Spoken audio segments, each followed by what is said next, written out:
Assalamualaikum warahmatullahi wabarakatuh. Perkenalkan, saya Bunga Herdina Pasaribu. Saya dari kelas 11 MIA 3. Di sini saya ingin menjelaskan resensi tentang mewaspadai ancaman terhadap kedudukan negara kesatuan Republik Indonesia. A. Menelaah ancaman terhadap integrasi nasional. Yang satu, ancaman di bidang ideologi.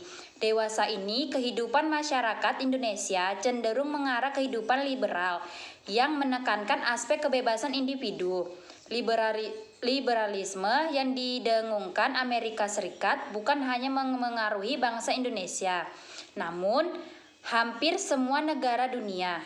Itulah akibat era globalisasi yang dapat meyakinkan masyarakat Indonesia bahwa liberalisme akan membawa manusia ke arah kemajuan dan kemakmuran. 2. Ancaman di bidang politik. Pada bidang politik, ancaman sumbernya dari luar dan dalam negeri. Ancaman di bidang politik dari luar negeri dilakukan oleh suatu negara dengan cara melakukan tekanan politik pada Indonesia. Bentuk ancaman non-militer mempunyai dimensi politik yang seringkali dipakai oleh pihak-pihak lain guna menekan negara lainnya berupa intimidasi, provokasi, maupun blok politik. 3. Ancaman pada bidang ekonomi. Pengaruh negatif globalisasi ekonomi bisa menjadi ancaman kedaulatan Indonesia, khususnya pada bidang ekonomi, yaitu sebagai berikut. Yang pertama, Indonesia dibanjiri oleh barang-barang luar negeri seiring berlakunya perdagangan bebas yang tidak mengenal adanya batas-batas negara. 2. Cepat atau lambatnya perekonomian Indonesia dikuasai oleh pihak asing, seiring makin mudahnya mereka menanamkan modal di Indonesia. Yang ketiga, sektor-sektor ekonomi rakyat yang disubsidi makin berkurang, koperasi makin sulit berkembang sehingga penyarangan tenaga kerja berkurang. Yang keempat yaitu ancaman pada bidang sosial budaya. Ancaman dari luar sebagai pengaruh negatif globalisasi, di antaranya berikut ini. 1. Gaya hidup konsumtif yang selalu mengkonsumsi barang-barang luar negeri. 2. Ada sifat hedonis. Yang ketiga, timbul sikap individualis. Terakhir yaitu ancaman pada bidang pertahanan dan keamanan. Ancaman militer terjadi dengan bentuk pemberontakan bersenjata.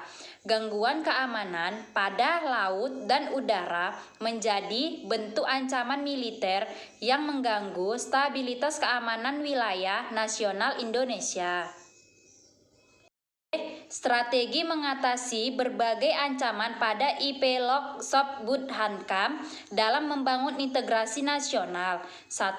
Strategi mengatasi ancaman di bidang ideologi dan politik. Bangsa Indonesia harus dengan cepat mewujudkan hal-hal sebagai berikut. 1. Mengembangkan demokrasi politik. 2. Mengaktifkan masyarakat sipil di dalam arena politik.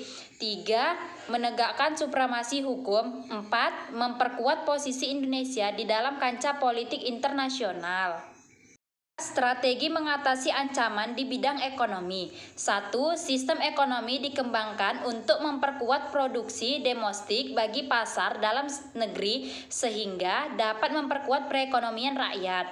Yang kedua, pertanian menjadi prioritas utama. Yang ketiga, perekonomian berorientasi pada kesejahteraan rakyat. 3. Strategi mengatasi ancaman di bidang sosial budaya. Di dalam menghadapi pengaruh luar yang bisa membahayakan kelangsungan hidup sosial budaya, bangsa Indonesia berusaha memelihara keseimbangan serta keselarasan fundamental, yaitu keseimbangan antara manusia dengan Tuhan dan dengan alam semesta, manusia dengan masyarakat, keseimbangan kemajuan lahir serta kesejahteraan batin. Strategi mengatasi ancaman pada bidang pertahanan dan keamanan. 1. Tiap-tiap warga negara berhak dan wajib ikut serta di dalam usaha pertahanan dan keamanan negara. 2. Kepolisian Negara Republik Indonesia sebagai alat negara yang menjaga keamanan. 3. Susunan dan kedudukan Tentara Nasional Indonesia, Kepolisian Negara Republik Indonesia, hubungan kewenangan Tentara Nasional Indonesia, dan Kepolisian Negara Republik Indonesia. pertahanan dan keamanan negara yang bersifat semesta bercirikan berikut. 1. Kerakyatan orientasi pertahanan dan keamanan negara diabdikan oleh dan untuk kepentingan seluruh rakyat. 2. Kesemestaan seluruh sumber daya nasional didaya gunakan untuk upaya pertahanan. 3. Kewilayahan gelar kekuatan pertahanan dilaksanakan dengan cara menyebar di seluruh wilayah negara kesatuan Republik Indonesia sesuai kondisi geografis sebagai negara kepulauan. Resensi dari saya, lebih dan kurangnya saya mohon maaf. Saya sudahi dengan wassalamualaikum warahmatullahi wabarakatuh.